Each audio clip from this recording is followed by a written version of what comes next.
Good morning, friends and neighbors. This is Steve Sparks again with another edition of Celebrating Democracy. I want to go back to my father's childhood and give you a little more information on where he came from, what kind of life he had as a child and before he went in the Navy. And I'll start with this. Vernon was born in Eldred, Minnesota on December 10th, 1918. He spent his childhood growing up in St. Paul, Minnesota. Following a challenging time growing up during the Great Depression, he joined the Navy in December 1935 at age 17. Dad wanted to join the Navy and see the world, as countless men from that time before World War II. He graduated from Naval Training Center Boot Camp, United States Naval Training Center, San Diego, on June 6, 1936. Vernon's first duty station was the USS Tennessee, BB-43, in March 1937. This was the beginning of a story of one man's journey of honor and duty to country and family. But this is also an American story of a lifetime of emotional pain from too many years of sea duty and hard combat that changed his life forever, especially decades of painful family dynamics caused by the trauma of war and his own childhood. The Tennessee sailed to the South Pacific from Bremerton, Washington in March 1937. Vernon became a larger-than-life coxswain during those early years of fighting in the South China Sea, leading up to World War II and the Japanese attack on Pearl Harbor. Vernon, according to his medical records, served a total of 66 months. That's 66 months of combat duty for his 22 years U.S. Navy career. I'll pause for a moment. It takes my breath away to think about that. I'm sure I'm not the only one. So to give you an idea what my father's life was before he joined the Navy, I want to go back and tell you a story around Christmas Eve, 1935. My father's birthday is December 10th, so he was kind of a holiday baby, and he always complained about that. But let me tell you this story. It was Christmas Eve, 1935, in St. Paul, Minnesota. My dad, Vernon, and his pop, Al Sparks, just returned home after a little afternoon visiting Al's favorite bars in the neighborhood.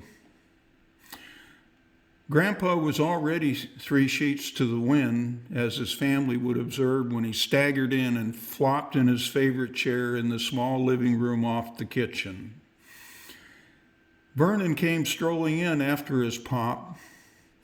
Vernon often went with him to make sure he got home safely. After all, it was Christmas Eve and the family was gathering for dinner. Grandpa Sparks at times didn't make it home after being out and about the neighborhood, drinking with friends at the local bars and pubs. He would get drunk and fall asleep somewhere. Who knows? Grandma was busy making chicken dumplings with her daughters Junith and Dolly. Ronnie, Dad's younger brother, was just a toddler at the time.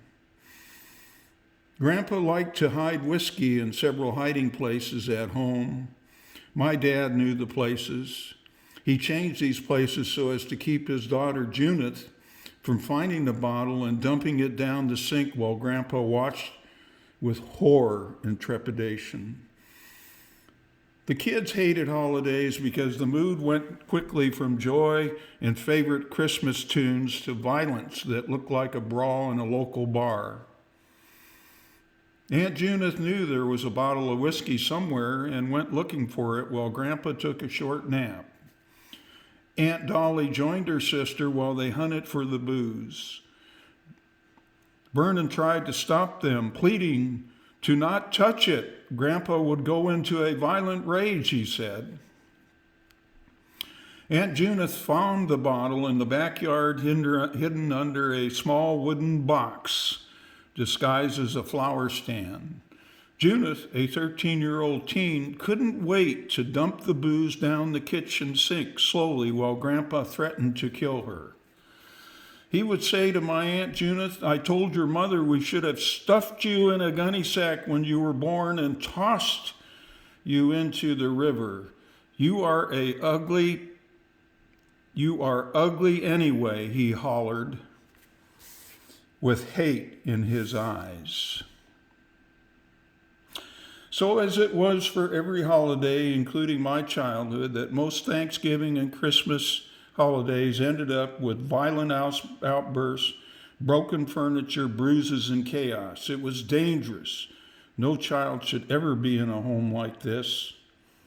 It's no wonder that I came from a very sick and traumatized family dynamic. It's disgusting and horrible for kids to live in a dangerous home like that.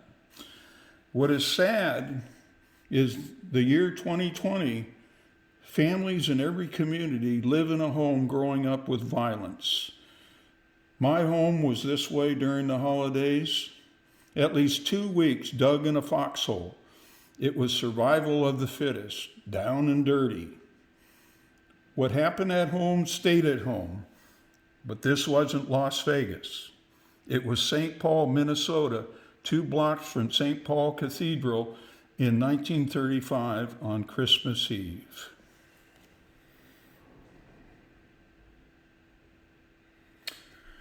This is Steve Sparks. I'm going to leave it at that for today, and I hope you can think about that in terms of what families were dealing with back there during the Depression, growing up in a neighborhood in St. Paul, Minnesota, but that's what it was like. They were poor. My grandfather had to go out every day and stand in line to see if he could get a job painting. He was a painter.